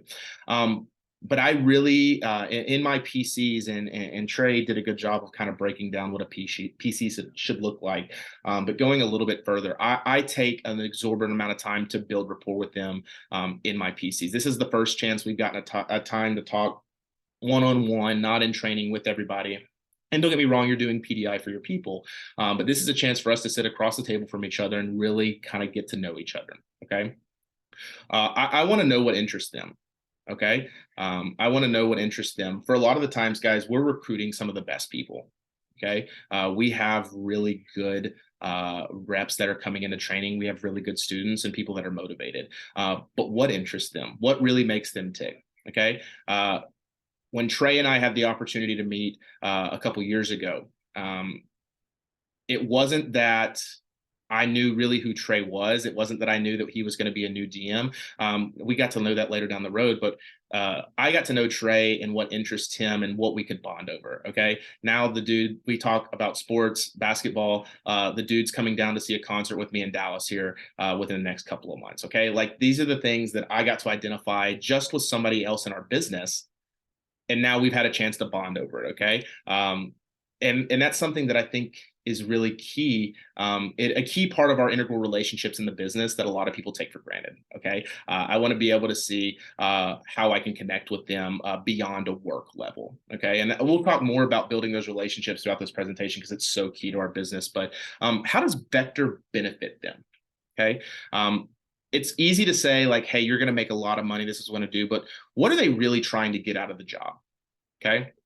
Are they here because they want to build a career here? Are they here because they really want to grow as a person? Or are they here to pay some bills, pay for school, get their books paid for and maybe hang out with a couple of people? Okay. And by the way, none of those are wrong answers. But everybody has different goals when they come in. I specify this pretty heavily in my interview because I want to know what it is they're here for. I mean, one of the first questions I asked them in my post call is, after hearing about the Vector experience, what do you feel like would best help you and benefit you in this position? Okay.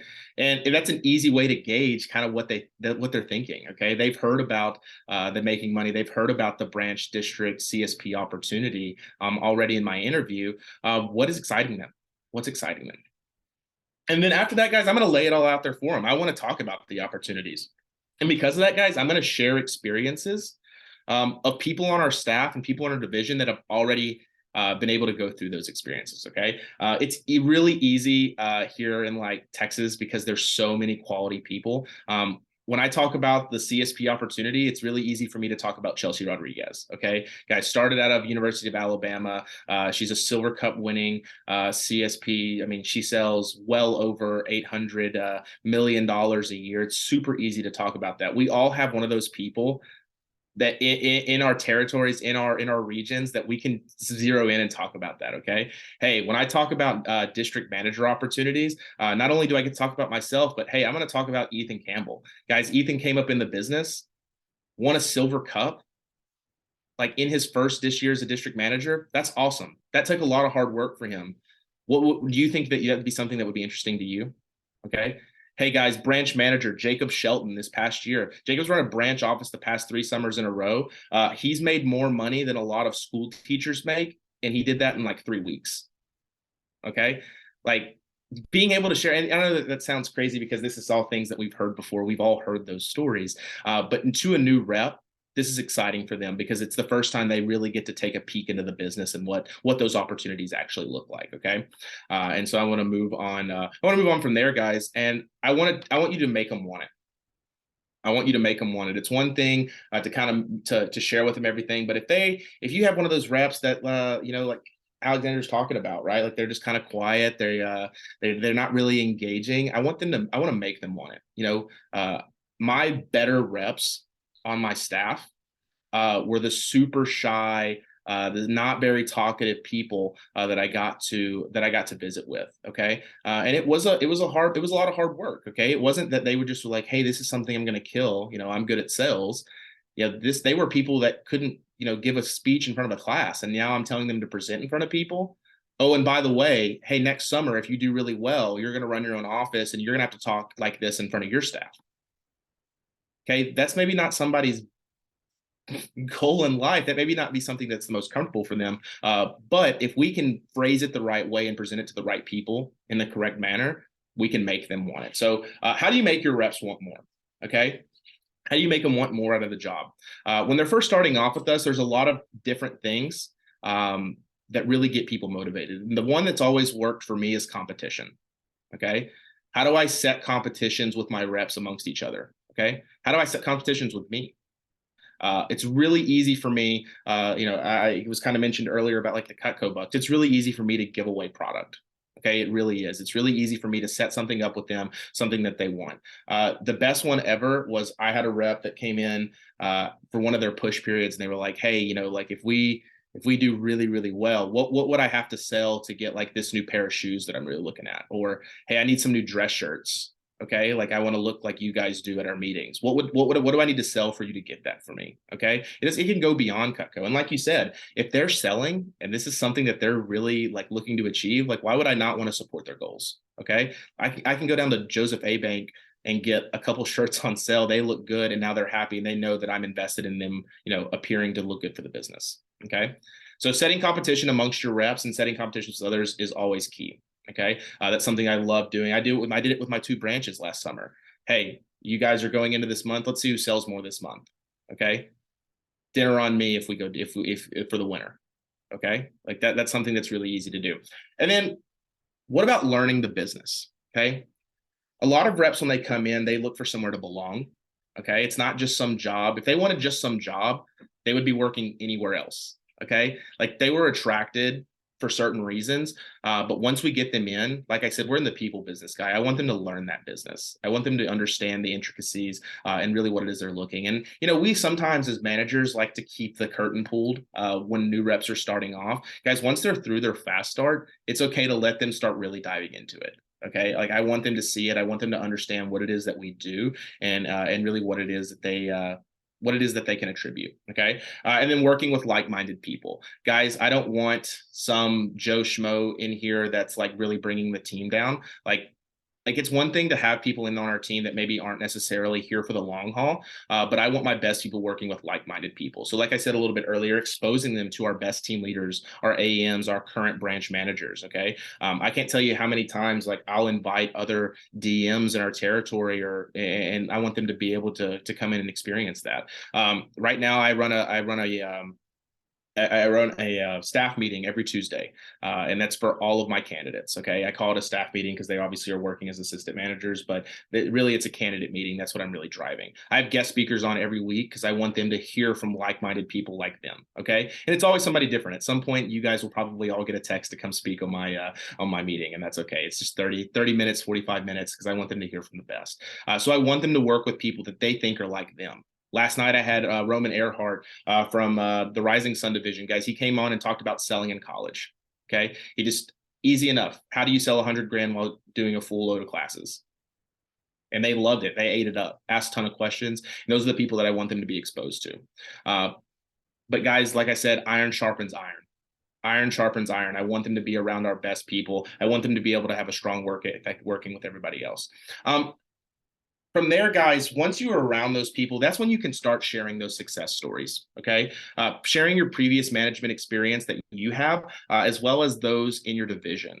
I'll be honest with you, I did not have the opportunity to go to run a branch. I came into the business in COVID in 2020, became an assistant manager and jumped right into being a district manager, okay? So I didn't have enough time that I feel like to learn the business. Okay. For those of you who do know my story and about how I kind of got here, it's a little wild. It's a story for another time, not on a recording. But it's kind of impressive to see all the success stories that people have been able to be around. And so because of that, guys, I want to be able to share those experiences with everybody. Okay. If you guys have ever had the opportunity to meet John Carpenter, John loves a good story. And so because of that, I like to implement as much of that as possible. Can I share the experiences of my previous branches, my assistant managers, and what they went on to do? Okay. And here's the thing, guys, you're always going to have a story to connect with a person. Okay. With one of those people, you're going to have somebody on your team that was the athlete. You're going to have somebody that was the academic, the band nerd, the drama kid. You're going to have those people to be able to share with. And, because of that, guys, I even get to share about some of my reps that necessarily don't fit the college student mold.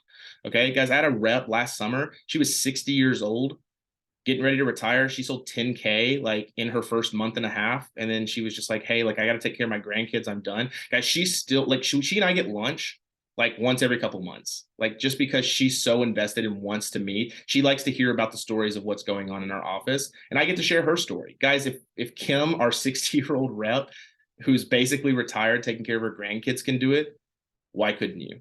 Okay. By the way, she came to our TLA last year too, which was awesome. Having a 6-year-old woman in our TLA was great. And then lastly, guys, I want the reps to get to know you. It is so easy to put up the facade of, hey, I'm your manager, I'm your boss, I'm your whatever. Let your reps get to know who you are. Like, part of the reason that we're in the position that we are all in now is because of our personalities and our work ethic. Okay. Like, let your reps peel back the layers, let them get to know you, share your goals. What are your goals in the business? Okay.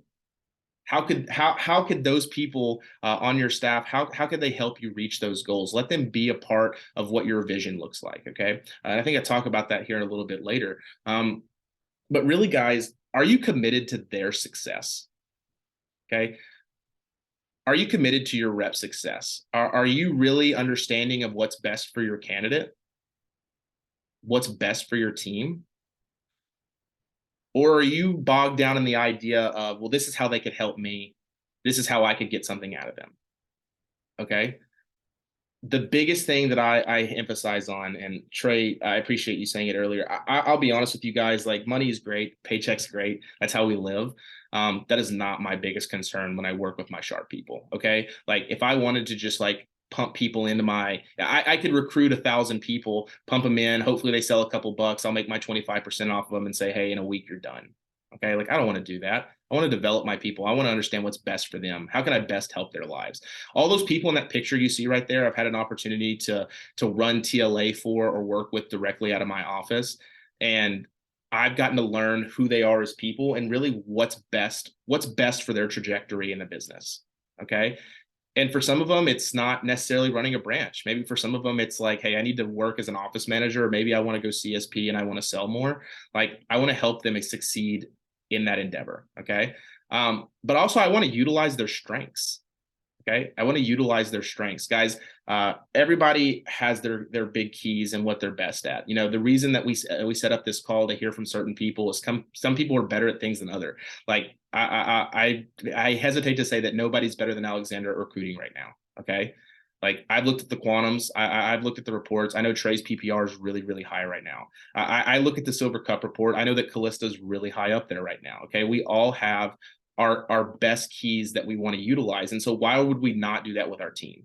Okay. Identify their strengths early. Like Tre said, he lets his people run different parts of his meeting because it's what they're best at. That's utilizing their strengths. Okay. Like, Mackenzie Cooper, she is there with the ripped jeans in the photo. Mackenzie was one of my branches this past summer. Guys, when I first met Mackenzie, she was like so timid and shy. Like, in our first divisional meeting that I met her, she had a panic attack in a room of about 20 people. Okay. Like, honest to God, like, she was not your ideal, like, oh, how is this person going to survive doing this? Okay. Guys, she has crushed it since then. She's gotten over that anxiety. She has now switched her majors to work in business because she understands that this is something that she wants to continue and want to do for life. Okay. But Mackenzie's strength is being the first person that they really get a chance to be a part of and see. Okay. So Mackenzie loves teaching the post calls and loves working with those people. Okay. When they come into training, it's easy to have like a receptionist out there, like checking people in. I have Mackenzie out there greeting people as they walk through the door. She is a kind face and a kind voice that people get to see when they first walk in. That's utilizing her strength. Okay. Guys, Ryan Taylor down there up in the back, standing by John and Jacob in between them. Guys, Ryan is like the nicest guy you'll ever meet. He's the person that I want walking around in my training, answering questions and being around with people. Okay. Once they get to advanced training, Ryan's going to show them how to actually like interact with their customers because it's something he's so good at. He wasn't a 10K fast start for no reason. Okay. Like, I want to utilize those strengths. And so that brings me into my next point, guys, is I want to give them real responsibility. Okay. It's easy to just say, hey, assistant managers, you know, we're going to, here's the task you're going to do. You're going to like go through my recruiting and Instagram, and you're going to find, handles that we can message. Okay. Like, by the way, those are real key jobs to have. But like you said, I want to give them actual real responsibility in the office. Hey, you're going to be my team leader. This is the team you're going to work with. You're going to run PDI and PCs for these people. Okay. Like that's real responsibility. I want them actually engaging with people in the business. Okay. Hey, if your strength is you just are an excellent recruiter, you prefer doing that side of the business. Hey, no problem. You're going to be able to help me go through those PR lists. You're going to be able to send those texts out. Okay. And like I said, I'm going to rotate some of them, but they're going to work within their strengths. Okay, they're going to work within their strengths and work through that responsibility. It's something I love to put in. Guys, my last point on this one is being in the office and being in person is far more productive than being online and on Zoom. Guys, I would love to be able to do this meeting with us like in person live more than on Zoom. Obviously, we are not flying to each other, and I get that. But guys, as the business changes, we've been in the COVID model now for almost 3 years. And it's time to get our people back in front of us. Okay, it is. The amount of time my reps, like they choose to come in. Like my territory, the northern parts of my territory are fairly large. Guys, I have people driving in an hour to come into the office every day. Okay, Dallas traffic ain't no joke either. I want to throw that out there too. But they're driving in an hour a day because they want to be with everybody on the team. Okay, they want to see that group of people that you see right there. They want to see every day. Like I've had multiple people as they ask me as we're getting ready to send them out into the branch class this year, they're like, hey, is it okay if can we pod up in our offices? I want to be next to them. I want to work with them. Okay. Like, and that's okay to do. Like, as long as you have the systems in place, like I want them to be engaged with each other. I want them to want to be with each other. So being in the office, being in person more is so key. I want to see them working in front of me. I want them out in the bullpen here, and I want to actually see them doing the work they're doing. Okay, that's something I love to kind of put out there. Lastly, guys, are you actively engaging with your people? Are you actively engaging with your people? One of my favorite things to do with my team, even outside of work, guys, is the opportunities that we get to participate in with each other. Guys, team night out is such a key thing to be a part of. It's such a key thing to run, and it is relatively inexpensive and not very hard to do. Guys, I took that picture on the left there. We went to a Dallas Stars game this past April, right before the summer started. These were a lot of people that were working in my office, and guys, that cost me $100 to do. It was a midweek game. We had just got done recruiting on campus for the majority of the day. I spent $100 on the Game Time app and got us tickets into the suite to watch the Dallas Stars play. I don't even remember who. Okay, like that was so easy. That was so relatively inexpensive, and it made their day. Okay, they went into the summer and told everybody about all the things that we were doing. Guys, it's easy to go rent a booth or a bay at Topgolf and put all your people in it. Okay, it's really easy to have pizza ordered to the office and have a movie night. It's super easy to do. It's inexpensive for you, and it means the world to your team. I don't know if everybody else has this problems, but here in Texas, we have to travel anywhere we go, and it takes us a good chunk of time to be there. As you can see, if you guys have never been, that is a Buc-ee's. Buc-ee's is your one-stop shop for gas stations and restaurants and shopping. It's all the same thing. It's really great. Ethan knows what I'm talking about. This is something that everyone has to experience. But guys, when I go to our conferences and stuff, I make a point that we travel together. It's one thing to just carpool with each other and say like, oh, the group's going to go. Like I was like, hey, we're all meeting at the office. We're going down together. We're going to stop and get breakfast. We're going to be able to spend that time together. That was on our way down to SC2. I had a branch manager in one car. I was driving a car, and then another branch manager had to drive down by himself. But they had each of them had at least 3 people in the car with them. Okay. And we were driving demos and calls, traveling down together. Okay, like I'm invested in your success. I want to sit here and help you. I'm going to drive you down to our conference. I don't mind if I don't get to hang out with my people after the conference. Like I'm here for you. I'll drive you back. It'll be fine. Okay. Which brings me into pushing your reps to success. Okay. Like, are you actively working with your reps to be successful, or are you just leaving it to a PDI call or your AM who's supposed to like reach out to them every once in a while? Or are you field training with your reps on their calls? Okay. Are you going with them to their appointments? Are you showing them the ropes? Or when you go out and sell and when you have calls, are you letting them watch you? Are you letting them experience that with you? Both of those people in that photo right there, Mackenzie and Ryan, guys, both went over 12,500 for their SC2 push. Okay. Mackenzie had a $5,000 order sitting in the lobby right after that. Okay. And that was because I sat down and I said, hey, we need to go through and we need to call your people, but I'm going to sit here with you and I'm going to help you get the best deals that we can do. $5,000 order right there on the spot. Okay. And then once you've pushed your reps to your success, celebrate their success, guys. Celebrate their success. Guys, they've worked hard for you. They've worked hard for themselves, and we want to see them continue to succeed. A super easy thing for everyone to do when celebrating their reps, and I love this part. What we're doing for our candidates this year, currently, and I'll get into this right before we get done. I know I'm kind of going over time here. Is something super easy that we're doing is we're going to do like a little retreat with our candidates. Okay. You've all seen people do CSP retreats. I'm sure you do a manager retreat before, you start your collective campaigns. We're going to do a candidate retreat. Okay. Hey, we're all going to go out. We're going to get an Airbnb and we're just going to be able to sit down and really dive into what you guys are about to do. Okay. Like it's one thing to hear it in TLA.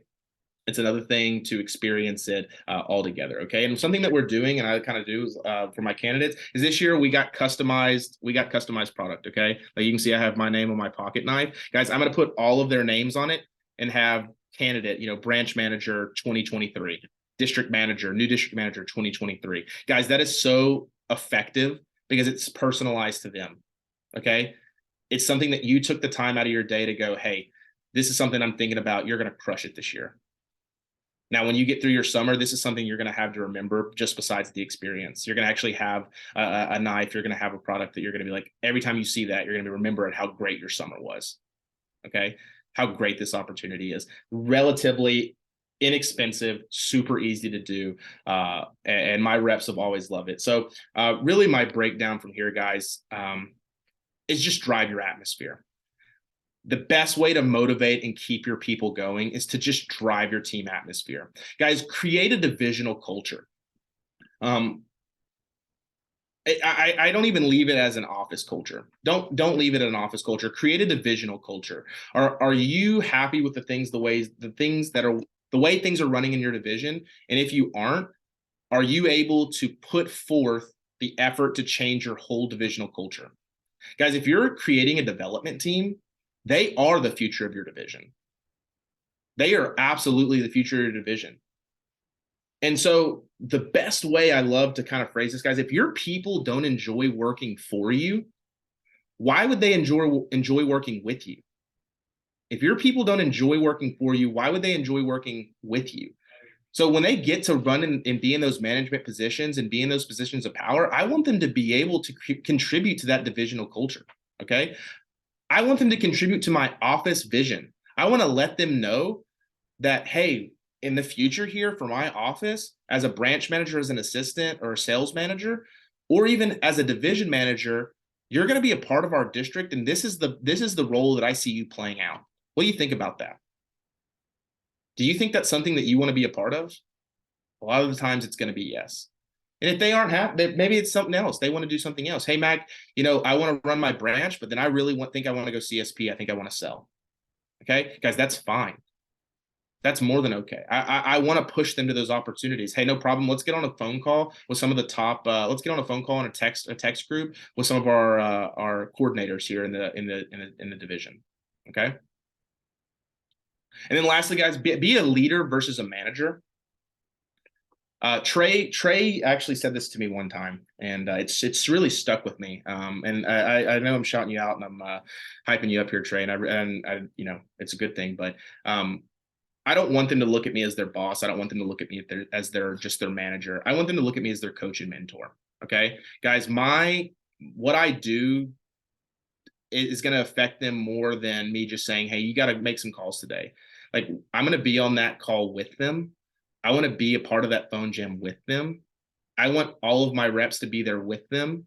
And we're going to mentor them and coach them up to what that success looks like. Okay. I want them to be the mentor that I wish I had. I want them to be the mentor that I wish I had. Guys, my original district manager, kind of left me out to dry. Ghosted me a lot. I never had that love, that time that was spent on me. Okay. So I want to be the mentor that I wish that I had when I started in the business. I didn't even understand what the possibilities were until way later in my Cutco experience in my first year. Okay. It wasn't until I met with John Carpenter, he literally transferred me to his office. He was like, hey, we're going to work together now. Okay. Like I thought I'd been forgotten about. Like I thought I didn't have a job anymore. And I got brought in and that relationship was built with me. And so if anything, guys, be that person for your reps. Be that person for your reps. Engage with them. That's really all I have to share there. My last key that I really want to share with everybody before we move on. Take the time to experience your people. Take the time to be the friend to your people. It's one thing to say like, hey, you know, we can have a work relationship, but really take the time to engage. It's going to mean more to them than you ever realize. And it's okay to be that person for them outside of the business. Okay. And that's something that I wanted to share with you guys. So I think that's it for me. I'm going to wrap there. So I appreciate you guys letting me get to talk with you guys. Dude, mic drop. That was absolutely incredible, Mac. That's what Vector's about. You embody what the Vector impact is. And I've had a chance to meet your candidates. I've had a chance to get, I've met Mackenzie and a couple other your managers. And dude, every time I see them talk about the business, they light up. They're more excited than probably some district managers are. So, Mac, thank you so much for sharing that.